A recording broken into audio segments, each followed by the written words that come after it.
de cinema. Estamos iniciando mais uma série de temperos de cinema pelo mundo. É aquilo que a gente já tem falado bastante aqui. O cinema faz a gente viajar pelo mundo. É claro que viajar de verdade é bem mais gostoso. Mas quando a gente viaja pelo cinema também, a sensação é muito boa. E aí, quando você viaja de verdade, você começa a lembrar do que você viu nos filmes. Esse mês nós vamos viajar pela França, olha que delícia. Então a gente escolheu alguns filmes que se passam na França. Necessariamente não é um filme francês, mas ele se passa na França.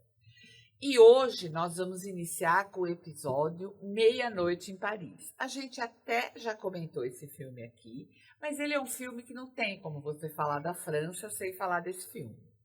E agora eu vou apresentar as minhas convidadas que vão viajar comigo nesse mês aqui. Natália, a Natália é crítica de cinema, vai falar para a gente, inclusive, dos festivais que ela viaja aí pelo mundo, Cannes, principalmente, que é na França. Seja muito bem-vinda, Natália. Muito obrigada, Fátima. Muito feliz de estar aqui contigo novamente. Meia-Noite em Paris acho que é um dos meus filmes preferidos do Woody Allen, então estou feliz que a gente vai conversar sobre ele aqui. Ai, que delícia. A gente está aqui com a Amanda também. A Amanda é a primeira vez aqui no Temperos. A Amanda é confeiteira, ela é da Romã Doceria e ela vai descobrir os doces, o doce que tem nos filmes, o tempero doce do cinema. Seja bem-vinda, Amanda. Obrigada, Fá. Foi muito legal você ter me convidado e foi legal também porque fez com que eu tivesse uma percepção diferente dos filmes, né? Então, relacionar realmente a minha profissão com os filmes e trazer esse universo da confeitaria para o tempero. Ai, que delícia! E já que a gente está falando da França, não podia faltar uma professora de francês. Então, a gente está aqui com a Sueli. A Sueli é professora de francês e vai ajudar a gente a entender um pouquinho, não da língua, não só da língua, mas da cultura francesa. Sueli, seja muito bem-vinda. Obrigada pelo convite. Fiquei muito feliz, é a segunda vez que eu estou aqui no programa, muito feliz de estar aqui, conhecer essas meninas maravilhosas. Muito obrigada pelo convite. Obrigada, Sueli.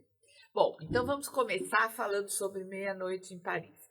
O Woody Allen, quem me conhece sabe que é um dos meus diretores prediletos, né? E esse filme realmente é uma delícia. Eu adoro a França, adoro o Woody Allen, então imagina quantas vezes eu já assisti esse filme.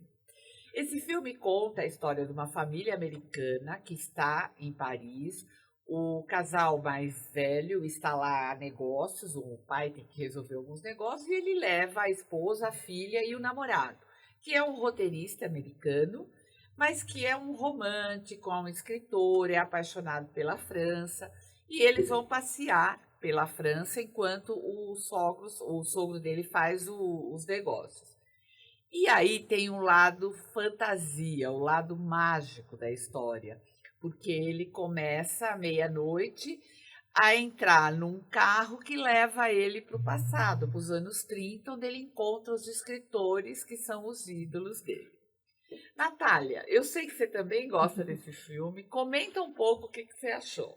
Olha, foi bom que você inseriu esse filme, porque fazia tempo que eu queria rever e eu não consegui. Inclusive, eu vi pela primeira vez no Movie Com Arte. Eu lembro quando passou e eu lembro que eu assisti lá. Que bom. E eu acho que é um dos últimos filmes do Woody Allen que tem essa leveza gostosa que eu acho que tinha nos filmes dele, principalmente de lá pra trás, porque acho que atualmente eu não ando gostando muito dos filmes mais atuais dele, né?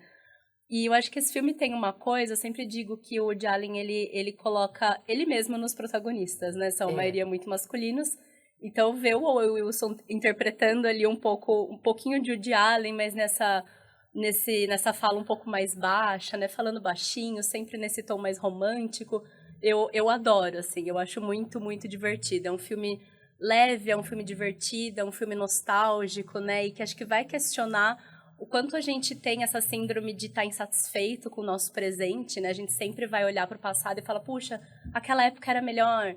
E assim vai, né? Eu gosto da música dos anos 80. Eu queria viver nos anos 80, aquela época era melhor para mim. Anos 60, eu mesma adoro as músicas dos anos 60, adoro rock progressivo, enfim, essa pegada musical da época. Puxa, queria ter vivido isso, aquela era hippie. Então a gente tá sempre insatisfeito de alguma forma com o presente. Eu acho que o filme traz muito isso através E do gozado personagem. que ele mostra também que, mesmo quando ele vai para o passado, aí ele acha que aquela pessoa que ele conhece lá, né, acha que a outra época era mais interessante. Ou seja, sempre parece que a época que você está não é a melhor. Sueli, como professora, essa coisa dele voltar, de encontrar escritores, né? Aquela França dos anos, que eles falam, dos anos 20, dos anos loucos, né? O que você acha disso, da cultura francesa? Em questão de língua, né? Na questão linguística e na questão de língua. A linguagem é diferente da agora, né? Quando ele está no presente, e a linguagem de quando ele vai para o passado. Né? E hoje muda, né? Muda muito. Então, hoje a gente vê na língua o mesmo ponto, eu vou pontuar, que a crítica de cinema, né? A Natália. Desculpa, perdão o nome, falou. Eu ouço muito, a língua era muito melhor nos anos tal, porque a gente falava amor, o R do português é amor, trabalhar, né? Então, essa mudança na língua, não só em vocábulo, né? Vocabulário que muda, nos anos 80, caiu a ficha de orelhão, né? Então, muda, né? Não é verdade? É verdade. Então, a gente vê mudança também, porque a língua é viva e ela muda. E é complicado falar, naqueles tempos era bem melhor, a gente era mais feliz. A gente tem que se adaptar às mudanças, né? Então, hoje tem essa linguagem de 2025, agora, que é diferente de 90, que é diferente de 80, porque a língua, como um ser humano, ela é viva. A gente não percebe isso, ela muda mesmo. Olha só que interessante, a gente nunca tinha pensado nisso. Não tinha ideia. E você, Amanda, você vê isso na gastronomia também? Muito. Essa coisa de, antigamente tinha um doce que era... Muito. Né? Inclusive, se a gente parar para pensar, teve uma época em que a gente só tinha coisas caseiras e não tinha isso do industrializado. Depois veio a época de que o bom era o industrializado e nos últimos anos a gente vem lutando para trocar isso, né? Então, o gourmet virou o caseiro. Isso na gastronomia como um todo. Então, foi muito legal você ter falado isso, porque o doce que me remeteu no filme, esse link que você fez com a nostalgia e tudo, casa muito bem. Então, hoje em dia, o que é legal? É entremets. Entremets é um doce francês também, mas que não é comum no Brasil.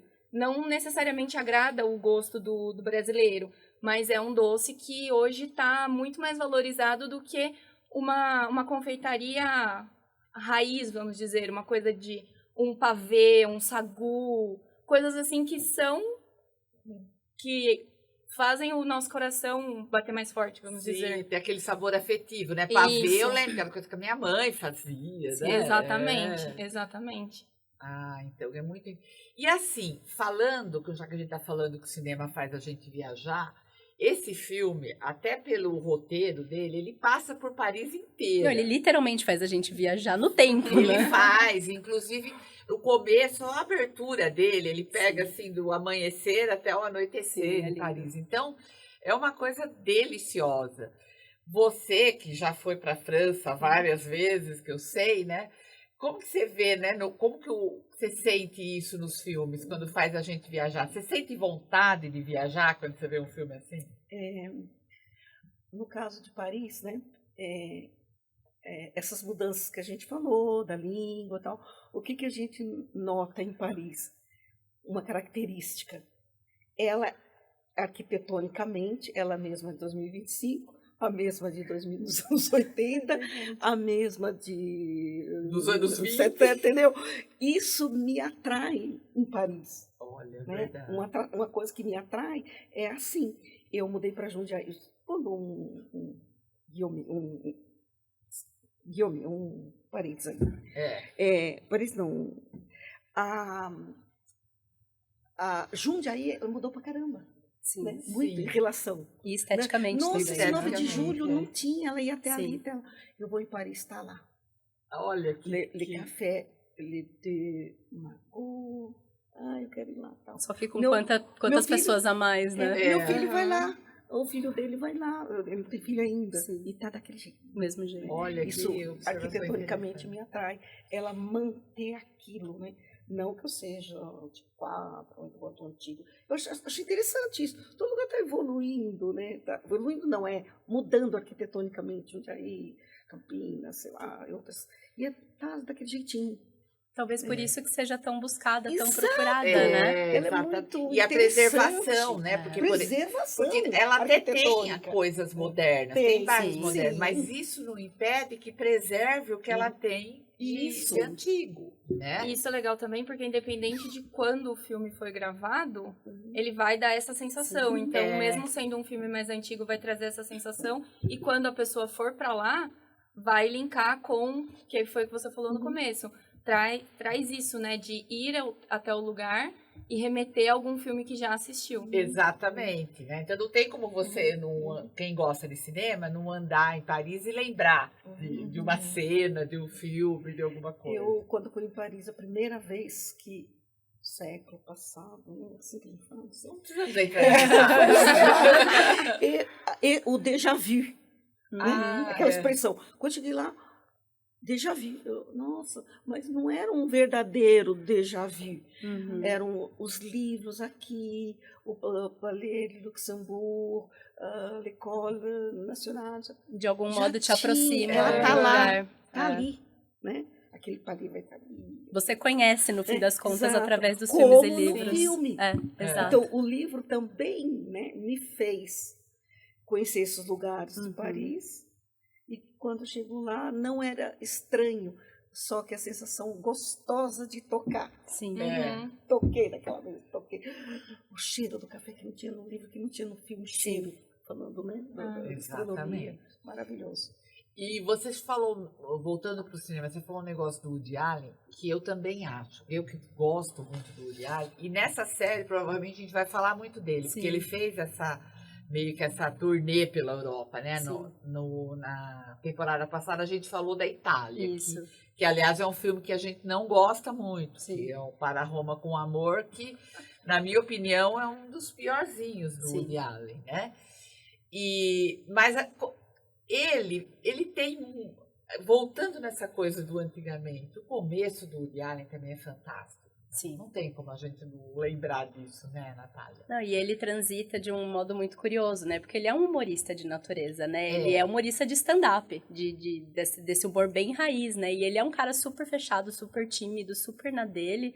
E ele sai desse lugar do stand-up, do humor, pra começar a fazer um humor mais escrachado, né? Eu lembro do Dorminhoco, eu adoro o Dorminhoco, eu morro de rir com o Dorminhoco que ele faz. Ele interpretava muitos personagens no início, né? É. Depois ele se afastou um pouquinho disso. Então ele sai desse humor mais escrachado e começa a trabalhar com mais inspirações, né? Ele faz alguns dramas mais pesados, inspirados em Bergman. Então eu acho muito bonita a transição da carreira dele, mas ele acaba sempre caindo nessa leveza, né? Que eu acho que é uma característica muito própria dos filmes dele. Um dos filmes preferidos meu do Woody Allen é Crimes e Pecados. Sim. Que é um filme pesado, ele é Dostoiévski, né? Ele se baseia numa história no conceito, né, do crime e castigo, mas ao mesmo tempo tem essa leveza, tem o personagem dele que faz você rir em várias situações, né? Então isso é um negócio, é o que eu falei a outra vez, para mim um filme ruim do Woody Allen é melhor do que muito. Não, exatamente. Né? Então é só para abrir, assim, falar um pouquinho do diretor.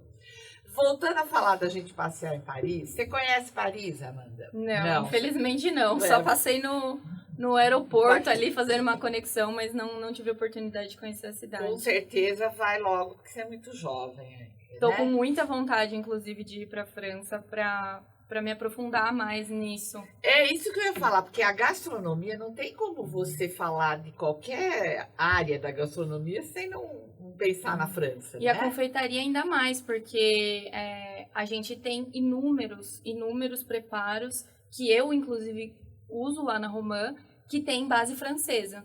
Então, é claro que a gente vai atualizando as coisas ao passar do tempo, né? Vão vindo novos ingredientes, novas técnicas, mas a confeitaria, ela é baseada na confeitaria francesa. Então, eu tô doida para ir lá para fazer uns cursos, realmente experimentar o que tem lá, né? Olha, eu confesso que eu ainda não experimentei, assim, eu falar, não, isso aqui é... Eu tive o gosto de comer um doce francês, porque quando eu fui para Paris em fevereiro, porque eu tava no Festival de Berlim, então eu passei 4 dias lá, e depois agora para Cannes eu passei rapidamente só no aeroporto mesmo. E como eu tô sempre na correria, essa visita de Paris foi também muito corrida, preciso conhecer todos os pontos turísticos, então é muito corrido. Eu não consegui sentar e provar um doce que eu falei, não, agora eu tô realmente provando um doce tipicamente francês, eu não tive esse gosto ainda.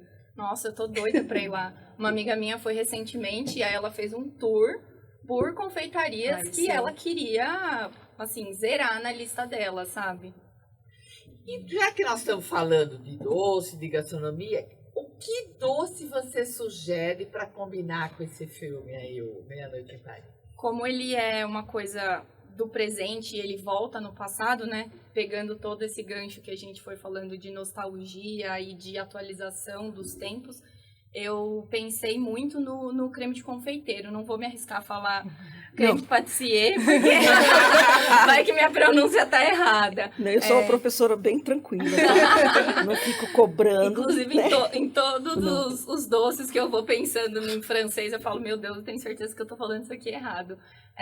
Ele é um creme muito antigo, como eu disse, da base da confeitaria, mas ele é um creme que foi se atualizando e que muitas vezes a gente consome ele ali e não sabe que ele teve como base um creme de confeiteiro.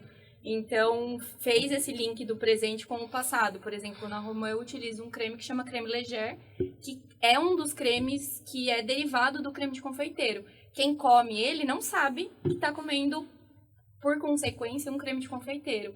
Então, ficou ali esquecido, uma coisa que aqui no Brasil se popularizou e talvez de um jeito ruim, né, no recheio de alguns sonhos que ficaram ruins aí ao passar do tempo de fazer produção em massa.